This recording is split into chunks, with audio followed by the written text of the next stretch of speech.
So what is cell? Cell is the structural and functional unit of all living organisms. Cell is composed of five main things that are water, ions, proteins, carbohydrate, glucose.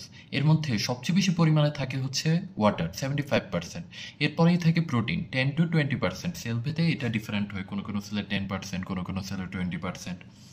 এরপর থাকে কি, এরপর থাকে হচ্ছে lipid, phospholipid এবং cholesterol হিসেবে 2%-এর মতো, nearly 2% lipid থাকে। আর কার্বোহাইড্রেট যেগুলো নর্মাল সেল আছে, ইন জেনারেল 1% কার্বস থাকে, মাসল সেলে 3% কার্বস থাকে, এবং যেগুলো আমাদের লিভার সেল আছে সেখানে লিভার সেলে কার্বোহাইড্রেট হচ্ছে 6%। তো এখন আসা যাক সেল মেমব্রেনে। সেল মেমব্রেন কি? সেল মেমব্রেন হচ্ছে যেটা আমাদের সেলকে ঘিরে রেখে চারদিকে, একটা ইলাস্টিক, থিন, প্লায়েবল একটা মেমব্রেন। এই মেমব্রেনের 55% হচ্ছে প্রোটিন, 55% প্রোটিনের এটুকুতে, আর 42% হচ্ছে এটা লিপিড বাইলেয়ার যেহেতু বলা হয়। যে মডেলটা আছে ফ্লুইড মোজাইক মডেল, ওইখানে কি বলা হয়েছে যে হাইড্রোফিলিক হেড দুই সাইডে থাকবে, দুই সাইডে হাইড্রোফিলিক হেড, আর এই হেড থেকে প্রতি জায়গায় এমন টেইল বের হয়। তো এই যে একটা টেইল এভাবে থাকবে, এই যে আরেকটা টেইল এভাবে থাকবে, আর দুই সাইডে দুই হাইড্রোফিলিক হেড, আর মাঝখানে থাকবে হাইড্রোফোবিক টেইল।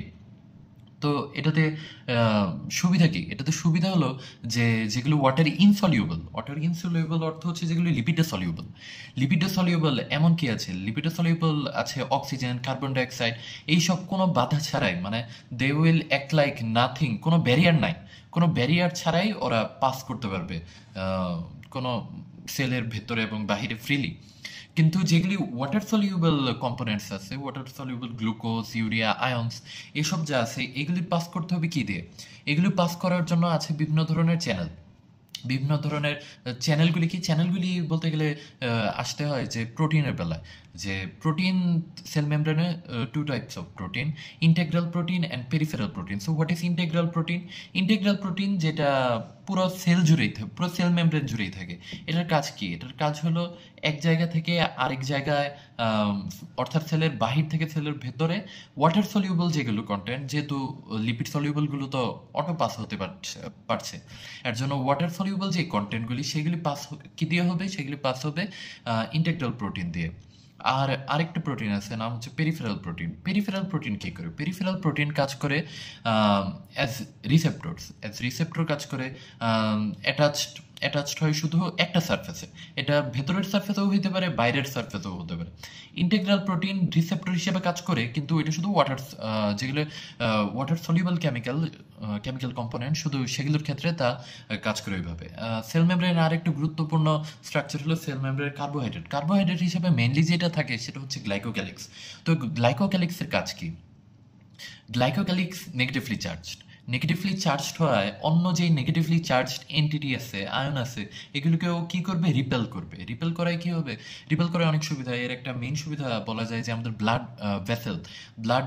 ভেসেলে আমাদের রক্ত ফ্লো হচ্ছে, এটা জমতেছে না, রক্ত ক্লট হচ্ছে না, এইখানে একটা ভূমিকা আছে গ্লাইকোক্যালিক্সের, যে এটা রিপেল করতেছে যে ওয়াল যে আছে আমাদের ভেসেলসের ওয়াল, সেখানে যেন আরবিসি লেগে না যায়, তারপর ইনফ্লামেশন যেন না হয়, অন্য আনওয়ান্টেড ব্যাকটেরিয়া যেগুলো নেগেটিভলি চার্জ, মেনলি যেগুলো ব্যাকটেরিয়া থাকে সেগুলো নেগেটিভলি চার্জড হয়।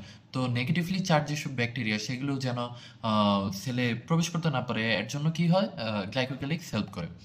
তারপর গ্লাইকোক্যালিক্স এক সেলের সাথে আরেক সেলের অ্যাটাচমেন্টও করে। একটা গ্লাইকোক্যালিক্স অন্য আরেকটা গ্লাইকোক্যালিক্সের সাথে মিলে একটা নেটওয়ার্ক তৈরি করে সেল টু সেল। তারপর কি হয়? গ্লাইকোক্যালিক্স রিসেপ্টর হিসেবে কাজ করে। গ্লাইকোক্যালিক্স রিসেপ্টর হিসেবে কাজ করে। এই রিসেপ্টর গুলো সেলের বিভিন্ন যেই জেনারেশন আছে, প্রোডাকশন আছে, বিভিন্ন কেমিক্যাল, হরমোনস, এইগুলো রেগুলেট করে। এখন আসা যাক সেল অর্গানেলসকে মেনলি আমরা দুই ভাগে ভাগ করতে পারি। একটা হচ্ছে মেমব্রেন বাউন্ড আর একটা নন মেমব্রেনাস। এখন যেগুলো মেমব্রেনাস ওইগুলো কি? সোজা কথায় বললে যেগুলোর একটা আবরণ থাকবে সেগুলি মেমব্রেন। নন মেমব্রেনাসগুলো মনে রাখা সোজা, যেরকম সাইটোস্কেলেটন, রাইবোজোম, এগুলো হচ্ছে নন মেমব্রেনাস। এখন আসা যাক, আর বাকি যা আছে মেনলি এগুলি মেমব্রেনাসই। এখন আসা যাক এন্ডোপ্লাজমিক রেটিকুলাম কি? এন্ডোপ্লাজমিক রেটিকুলাম হচ্ছে এই সেল মেমব্রেনের একটা কন্টিনিউশন। এই কন্টিনিউশনটা কতটুকু থাকে, যে সেলের নিউক্লিয়াস পর্যন্ত থাকে। আমরা জানি সেলকে মেনলি দুই ভাগে ভাগ করা যায়, যে সেল মেমব্রেন এবং প্রোটোপ্লাজমকে দুই ভাগে ভাগ করা যায়, সাইটোপ্লাজম, নিউক্লিয়াস হচ্ছে সেলের মেইন কন্ট্রোলার। আচ্ছা, তাহলে এরপর কি হবে, যে এন্ডোপ্লাজমিক রেটিকুলাম হচ্ছে কন্টিনিউশন অফ সেল মেমব্রেন। এটা একটা নেটওয়ার্ক তৈরি করে। নেটওয়ার্ক কোন পর্যন্ত যায়, যে নিউক্লিয়ার যেই নিউক্লিয়ার মেমব্রেন আছে ওই নিউক্লিয়ার মেমব্রেন পর্যন্ত যায়। আলাদাভাবেও এন্ডোপ্লাজমিক রেটিকুলাম থাকতে পারে। এখন এন্ডোপ্লাজমিক রেটিকুলাম দুই টাইপের হয়, একটা হচ্ছে রাফ এন্ডোপ্লাজমিক রেটিকুলাম, আরেকটা হচ্ছে smooth endoplasmic reticulum. Rough endoplasmic reticulum কেন? রাফ এন্ডোপ্লাজমিক রেটিকুলাম এটার সারফেস রাফ, কারণে এটার সারফেসে থাকে রাইবোসোম। এখন রাইবোসোমের কাজ কি? রাইবোসোমের কাজ হচ্ছে প্রোটিন প্রোডাকশন করা।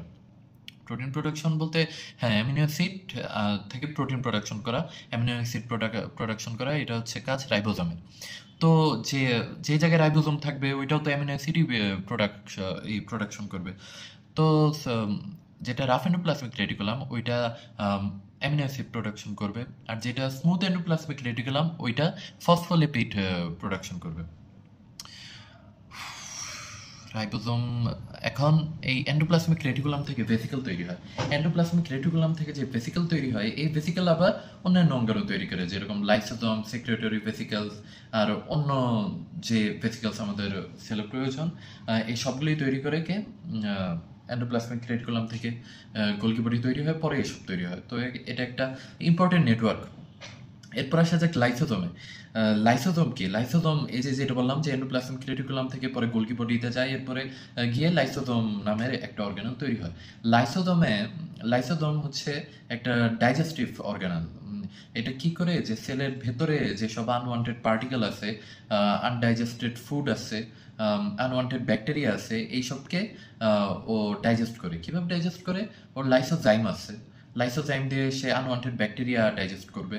লাইসোফেরিন আছে, লাইসোফেরিন দিয়ে ফেরাম কি করে, যে ব্যাকটেরিয়ার যে গ্রোথ, ওই গ্রোথটাকে প্রমোট করে। এই গ্রোথ যেন প্রমোট না হয় এর জন্য লাইসোফেরিন বের হয়ে লাইসোজোমে থাকে। ওই লাইসোজোম থেকে লাইসোফেরিন বের হয়ে ব্যাকটেরিয়াল গ্রোথকে প্রিভেন্ট করে। এটা ছাড়াও লাইসোজোম pH 5 এনে ফেলে সেলের pH 5 এনে পড়লে লাইসোজোমের ভেতরে যে 40টার মতো হাইড্রোলেস এনজাইম আছে সেগুলি অ্যাক্টিভেট হতে পারে। সেগুলি যখন অ্যাক্টিভেট হয়ে যায় তখন ওইগুলি আনওয়ান্টেড ম্যাটারকে ডাইজেস্ট করতে পারে। এরপরে আসা যাক পারক্সিজম, যেটা এটা লাইসোজোমের মতোই কাজ করে, লাইসোজোমের মতোই গঠন, কিন্তু যেরকম বললাম যে লাইসোজোম আসে কোন জায়গা থেকে, গোলগি বডি থেকে, কিন্তু পারক্সিজম গোলগি বডি থেকে আসে না। এটা সেলফ রেপ্লিকেট করতে পারে। পারক্সিজম সেলফ রেপ্লিকেট করতে পারে, মাইটোকন্ড্রিয়াও সেলফ রেপ্লিকেট করতে পারে। তো আর তফাৎ কি পারক্সিজম আর লাইসোজোমে? এটা আরেকটা তফাৎ হলো যে লাইসোজোমে থাকে হাইড্রোলেজ, কিন্তু পারক্সিজমে থাকে কি? পারক্সিজমে থাকবে হচ্ছে অক্সিডেজ ও কি করবে, এই যে আমাদের সেলে বিভিন্ন টক্সিন ক্রিয়েট হয়, যেরকম H2O2, এটাকেও কনভার্ট করবে কিসে? এটাকেও কনভার্ট করবে নন টক্সিক যেগুলো এলিমেন্ট, সেগুলো যেরকম পানি, অক্সিজেন, এগুলোতে কনভার্ট করলে তো আমাদের সেলের জন্য তো ক্ষতিকর না, এর জন্য সে এগুলোতে কনভার্ট করবে। এরপরে আসা যাক মাইটোকন্ড্রিয়া কি? Mitochondria is the powerhouse of cell. মাইটোকন্ড্রিয়ার কাজ কি? মাইটোকন্ড্রিয়া যে শুধু আমাদের এটিপি প্রোডাকশনই করবে এটা না, মাইটোকন্ড্রিয়া আমাদের বিভিন্ন মেটাবলিজমেও হেল্প করে। এছাড়াও মাইটোকন্ড্রিয়ার যে আরেকটা ইউনিক ফিচার আছে সেটা হলো এটা ডিএনএ। মাইটোকন্ড্রিয়াল ডিএনএ ইনহেরিটেন্সে একটা ভূমিকা রাখে। এরপরে আসা যাক সাইটোস্কেলেটন, যেটা এটা মনে রাখা উচিত যে এটা নন মেমব্রেনাস। সাইটোস্কেলেটন অ্যাক্টিন আছে, মায়োসিন আছে, ইন্টারমিডিয়েট ফিলামেন্ট আছে। এখানে যেটা মনে রাখার বিষয় যে অ্যাক্টিন মাইক্রোফিলামেন্ট, আর যেটা হোয়াইট কি মায়োসিন, এই দুইটার মাঝখানে যেটা ওইটা হচ্ছে ইন্টারমিডিয়েট ফিলামেন্ট। কেন বলা হয়েছে? কারণ এইটার আকার যে অ্যাক্টিন মানে মাইক্রোফাইব্রিল আছে ওইটা, আর হোয়াইট যে মায়োসিন আছে, এই দুইটার মাঝখানে, এর জন্য এটাকে ইন্টারমিডিয়েট ফিলামেন্ট বলা হয়েছে। ইন্টারমিডিয়েট ফিলামেন্টের কয়েকটা এক্সাম্পল জানা লাগে, যেমন ডেসমিন কোথায় থাকবে? ডেসমিন থাকবে মাসল সেলে। মাইক্রোফাইব্রিল কোথায় থাকবে? মাইক্রোফাইব্রিল থাকবে নিউরনে। আর হ্যাঁ, আর মাইক্রোফাইব্রিল থাকবে নিউরনে, ক্যারাটিন থাকবে এপিথেলিয়াল সেলসে। এখন আসা যাক নিউক্লিয়াসে। সো নিউক্লিয়াস হচ্ছে সেলের মেইন কন্ট্রোলার। নিউক্লিয়াসের কয়েকটা ভাগ থাকে, যেমন নিউক্লিয়ার মেমব্রেন থাকে, নিউক্লিয়ার রেটিকুলাম থাকে, নিউক্লিওলাস থাকে। আর নিউক্লিয়ার যে মেমব্রেন থাকে, মেমব্রেনে পোর থাকে। এই পোরগুলোর লেন্থ জানতে হয় 9 ন্যানোমিটার। 9 ন্যানোমিটার থাকে। আর যেটা নিউক্লিওলাস থাকে ওইটা কি দিয়ে তৈরি? ওইটা nothing but accumulation of RNA and protein. ওইখানে আরএনএ আর প্রোটিন এই দুইটা মিলে তৈরি হয় কি নিউক্লিওলাস। নিউক্লিওলাস তো এইসবই কন্ট্রোল করে। আর যে নিউক্লিয়ার রেটিকুলাম আছে, এই নিউক্লিয়ার রেটিকুলামের কাজ কি? নিউক্লিয়ার রেটিকুলাম কাজ করে হচ্ছে, নিউক্লিয়ার রেটিকুলাম ইনহেরিটেন্সে মেইন কাজ করে। এছাড়া যেই প্রোটিন প্রয়োজনের জন্য যে জেনেটিক কোড টোড লাগবে, সব কিছু কোথায় থাকে? নিউক্লিয়ার রেটিকুলামে। এখন আসা যাক ফ্যাগোসাইটোসিস এবং পিনোসাইটোসিস। তো পিনোসাইটোসিস কি? পিনোসাইটোসিস হচ্ছে ইনডাইজেশন অফ মাইনিউট পার্টিকেলস। ক্ষুদ্র ক্ষুদ্র যেসব পার্টিকেলস আছে সেগুলোকে সেল যেই প্রক্রিয়ায় ডাইজেস্ট করে সেটাই হচ্ছে পিনোসাইটোসিস। এই প্রক্রিয়ায় বেশিরভাগ যেই সেলের নিউট্রিয়েন্টস দরকার বা আয়ন্স দরকার, যেগুলো ক্যারিয়ার প্রোটিনস দিয়ে আসা যাওয়া করতে পারতেছে না, ওইগুলি সেল নিজের ভিতরেই ইনটেক করে। কিন্তু পিনোসাইটোসিস আর ফ্যাগোসাইটোসিসের মেন পার্থক্য হচ্ছে পিনোসাইটোসিস সব জায়গায় হয়, ফ্যাগোসাইটোসিস সব জায়গায় হয় না। ফ্যাগোসাইটোসিস কোথায় হয়? মেনলি ম্যাক্রোফেজে হয়। পিনোসাইটোসিসের জন্য ক্যালসিয়াম লাগবে। ক্যালসিয়াম যখন থাকবে তখন যেই ক্ল্যাথ্রিন আছে, এই ক্ল্যাথ্রিনের সাথে ক্ল্যাথ্রিন একটা ভেসিকল টাইপ তৈরি করে। এই ভেসিকল টাইপে ক্ল্যাথ্রিন ক্যালসিয়াম আসলে এটা ট্রিগার্ড হয় এবং ওইটা তখন পিঞ্চ অফ হয়। পিঞ্চ অফ হয়ে সেল মেমব্রেনটা তখন এমন আলাদা হয়ে যায়, আলাদা হয়ে একটা আলাদা ভেসিকল তৈরি করে। এই ভেসিকল দিয়েই ভেসিকল তারপর এটা সেল নিজের মধ্যে টেনে নেয়। এইভাবেই পিনোসাইটোসিস হয়। আর pinocytosis mainly to drink up বলে এটাকে, যেহেতু এটা ইসিএফ কেও নিয়ে আসবে। ইসিএফকেও যেহেতু নিয়ে আসবে, ইসিএফ একটা ফ্লুইড, মেইন যা থাকে ওইটা মেইন ফ্লুইডই থাকে বেশিরভাগ। এর সাথে থাকে ওই মাইনিউট পার্টিকেলসগুলি, এর জন্য এটাকে বলে টু ড্রিঙ্ক আপ। আর যেটা ফ্যাগোসাইটোসিসের ক্ষেত্রে কী হবে? ফ্যাগোসাইটোসিসের ক্ষেত্রে এটা বলে টু ইট, কারণ এটা যে কোনো ব্যাকটেরিয়া বা আনওয়ান্টেড যা যা আছে এগুলিকে ফ্যাগোসাইটোসিস করে। কিন্তু এখানেও কথা আছে যে একটা ব্যাকটেরিয়াম যদি থাকে ওইখানে, ওইটাকে আগে অ্যান্টিবডির সাথে বাইন্ড হইতে হবে। ওইটা যখন অ্যান্টিবডির সাথে বাইন্ড করবে, এরপর ওইটার অপসোনাইজেশন হয়ে এরপর ওইটা ফ্যাগোসাইটোসিস করবে ওটা। আচ্ছা, এন্ডোপ্লাজমিক রেটিকুলামের ওইখানে যেটা স্মুথ এন্ডোপ্লাজমিক রেটিকুলাম, ওইটা ফসফোলিপিড জেনারেট করে। গ্লাইকোজেন ব্রেকডাউনের জন্য যেসব এনজাইম দরকার সেগুলো জেনারেট করে। আর আমাদের যে বডিতে বিভিন্ন ড্রাগস থাকে, ড্রাগস তো আর যেটা আমরা ইনটেক করি শুধু ওইগুলিও না, আমরা খাওয়ার সাথে বা অন্য যে কোনোভাবে ড্রাগস আনওয়ান্টেড যাই আসে ওইগুলোকে আমরা ড্রাগ হিসেবে বলতে পারি। যেগুলো আসে ওইগুলিকে ডিটক্সিফাই করে কে স্মুথ এন্ডোপ্লাজমিক রেটিকুলাম। এখন সেলের মধ্যে যেই কম্পোনেন্টগুলো তৈরি হচ্ছে, যেরকম রাফ এন্ডোপ্লাজমিক রেটিকুলামে কী তৈরি হয়? প্রোটিন তৈরি হয়। আর স্মুথ এন্ডোপ্লাজমিক রেটিকুলামে লিপিড তৈরি হয়। এখন এগুলি কি? এগুলি ট্রান্সভেসিকেলে দিয়ে দিয়ে কোথায় যাবে? গোলকি বডিতে যাবে। গোলকি বডিতে কী হবে? অ্যাডিশন অফ কার্বোহাইড্রেট এন্টিটিস হবে। এই কার্বোহাইড্রেট এন্টিটিস গুলি অ্যাডিশন হওয়ার পরে আর কি এইটাই প্যাকেজিং হলো ওদের। এটা কি প্যাকেজিং বলে। আর এর জন্যই গোলকি বডিকে বলে যে এটা একটা প্যাকেজিং সেন্টার। অলসো গোলকি বডি এটাকে কি করলো? এটা কনসেন্ট্রেশন বাড়াই দিল। যখন এতটুক জায়গায় ছিল ওই প্রোটিন বা লিপিড, গোলকি বডি ওইটাকে প্যাকেট করে এটুক করে দিল, এটা ডেন্স হয়ে গেল। তো এটাও একটা ইম্পর্টেন্ট প্রপার্টি গোলকি বডি। এখন আসা যাক এটিপিতে। এটিপি কি? এটিপি হচ্ছে adenosine triphosphate. 1 mole of ATP produces 12,000 calories. 12,000 calories product করে। যে সাইট্রিক সাইকেল আছে, এই সাইট্রিক সাইকেলে কি হয়? যে হাইড্রোজেন যেই অ্যাটমটা রিলিজ হয়, এই হাইড্রোজেন আয়ন অক্সিজেনের সাথে বাইন্ড করে ওয়াটার প্রডিউস করে। এই ওয়াটারের যে প্রডিউস হলো এই সময় এনার্জি রিলিজ হয়। এই এনার্জি দিয়ে এডিপি যেটা আছে, অ্যাডিনোসিন ডাইফসফেট, এটা আরেকটা ফসফেটকে যুক্ত করে নিজের সাথে, এটা দিয়ে তৈরি হয় কি? এটিপি। এই এটিপির বন্ড যখন ভাঙে, মানে এটিপি থেকে আবার যখন এডিপি হবে, তখন বন্ড যে ভাঙে ওই বন্ডটা দিয়েই আমাদের বডি মেইন কাজ করে। এটিপিকে কেন এনার্জি কারেন্সি বলে? কারণ এটা কন্টিনিউয়াসলি তৈরি হয় এবং it can work in seconds two minutes. এটা খুব কম সময়ের মধ্যে কাজ করে। এরপর আসা যাক গাইডলাইনের একদম লাস্টের দিকে বলা আছে সিলিয়া।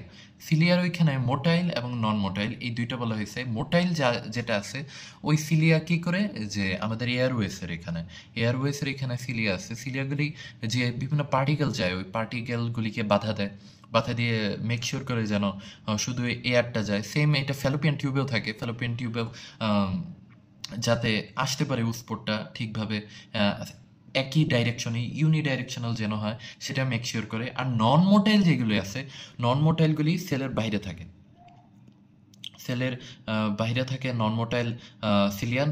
এই সিলিয়াগুলি কি হিসাবে কাজ করে? অ্যান্টেনা হিসাবে কাজ করে, সেন্সরি অ্যান্টেনা। সেল তো বুঝতে পারে না যে বাইরে মুভমেন্ট হচ্ছে কি হচ্ছে না, কিংবা সেলের কত কাছাকাছি। এখন সেলে যদি মুভমেন্ট হয় তাহলে সে একভাবে এনজাইম প্রোডাক্ট করবে, প্রোডাকশন বাড়াবে বা কমাবে ওই হিসাবে।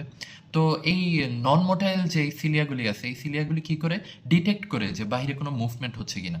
যখন বাইরে মুভমেন্ট হবে ওই হিসাবে ও সিগন্যাল দিবে, এরপরে সেল বিভিন্ন মেকানিজমের মাধ্যমে এনজাইম, হরমোন যা যা লাগে এইসব তৈরি করবে।